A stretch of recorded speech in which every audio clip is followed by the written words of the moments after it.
Hey guys, how's it going? Welcome to this video. We're going to talk about an issue that comes up every so often, specifically with older vehicles with higher mileages. So you guys already know, as you guys already know, parts actually break down for most vehicles, probably for all vehicles, after your vehicle has maybe like over 100,000 miles. If you're lucky, maybe 200,000 miles. But inevitably, all vehicles break down. Now, with this issue, you're gonna get a check engine light. You could get stalling. You could get poor acceleration and bad fuel economy. And all these signs are a result of possible camshaft position sensor issues. So basically, the camshaft position sensor is an electronic device that does what it says it does. It monitors the camshaft position and speeds, and it pretty much gives that data to your car's computer, which is the ECM. The ECM needs to control how much fuel enters the combustion chamber, ignition, timing, spark to ignite the fuel when the air-fuel mixture is ignited at precisely the right time, engine power, and fuel economy increase and tailpipe emissions decrease. So let's go through what you guys need to know as far as the symptoms are concerned. The easiest way to figure this out is you get a check engine light. If you guys do get a check engine light, you guys could always get an OBD2 to figure out what the issue is. But if you guys don't have an OBD2 and you guys want to take a guess at what it is, you guys shouldn't, because you guys could go to AutoZone and get a free diagnosis as far as that's concerned. But here's what you're going to have issues with if you guys have a bad camshaft position sensor. You're going to lose the ability to quickly transfer data, which is, the sensor itself is electronic, and obviously it's not going to transfer the right data to your car's computer, and obviously that's going to cause a mismatch in fuel and delivery and ignition timing, and even a few milliseconds is going to cause your car to sputter and accelerate poorly. It's not gonna have a lot of power. It's gonna stall on you, and it might even shut off. All right. Second thing you're gonna have, as far as issues are concerned, is probably transmission shifting issues. And a lot of people think that this might have issues to do with the transmission itself, but it can cause issues with the shifting solenoids from operating and gears from shifting,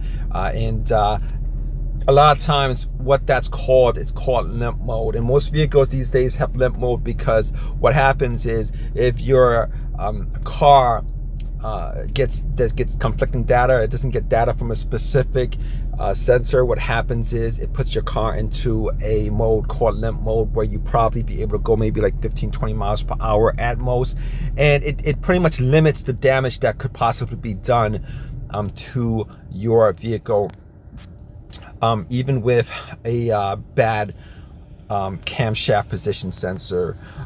But also, on top of that, you guys could get really bad MPG fuel economy. So basically, inaccurate readings.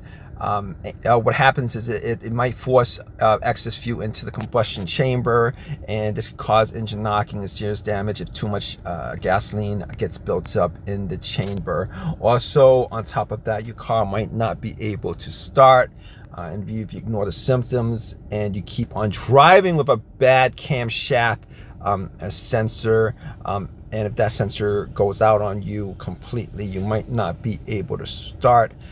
So what happens is, your camshaft position sensor might be sending weak signals. It might be on the stage of going out. However, if it dies completely, it's going to keep your car from starting, because the computer is not going to be able to figure out how much fuel and spark delivery to put into your engine.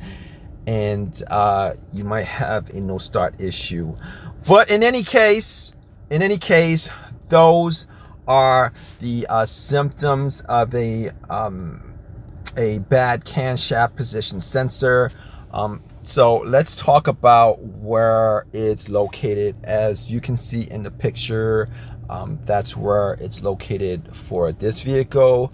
However, if you guys, you know, sometimes, very rarely is this actually something that's really easy to get to under the hood in front of the engine. A lot of times you gotta take the wheel off. It's on the back side of the engine, but it kind of depends on what kind of vehicle you have, car, SUV, truck, van, or whatever. It's located it's located in various areas. But if you guys have this problem, and I'm gonna tell you what's the easiest thing to do as far as trying to figure it out, because if you guys are getting all those symptoms, definitely, if you're gonna get in limp mode, if your vehicle goes in limp mode, it's gonna you're gonna have a check engine light on your dash. OBD2 readers are not expensive. You can get one at Walmart for 20 bucks. You can get, don't go to AutoZone, because I think the cheapest they have is like 50 or something like that. Just, you can go to Walmart, get one for 20 bucks. It's called an OBD2 scanner. If you guys don't know too much about cars, all you gotta do is just plug it into your OBD2 scanner. It'll read the code for you. If it's the crankshaft or camshaft position sensor, it's gonna come up as a code. And you know exactly what the problem is. In that case, you won't have to guess as to what the problem is, and that'll help you out tremendously, because you know, if you guys don't know what it is, just taking a guess at it, or even paying the dealership or a garage to try to figure out what the problem is, it's gonna be costly. All right. Hope that this has helped you guys out. If you guys have any questions, definitely leave a question in the comment section. If you guys have any of your own personal experiences with this, definitely leave a comment in the comment section. Please subscribe. Please give me a thumbs up. Hope this has helped you guys out, and you guys get your car working the way that you want it to work again, the way that's supposed to work. All right, guys, have a good day. Take care.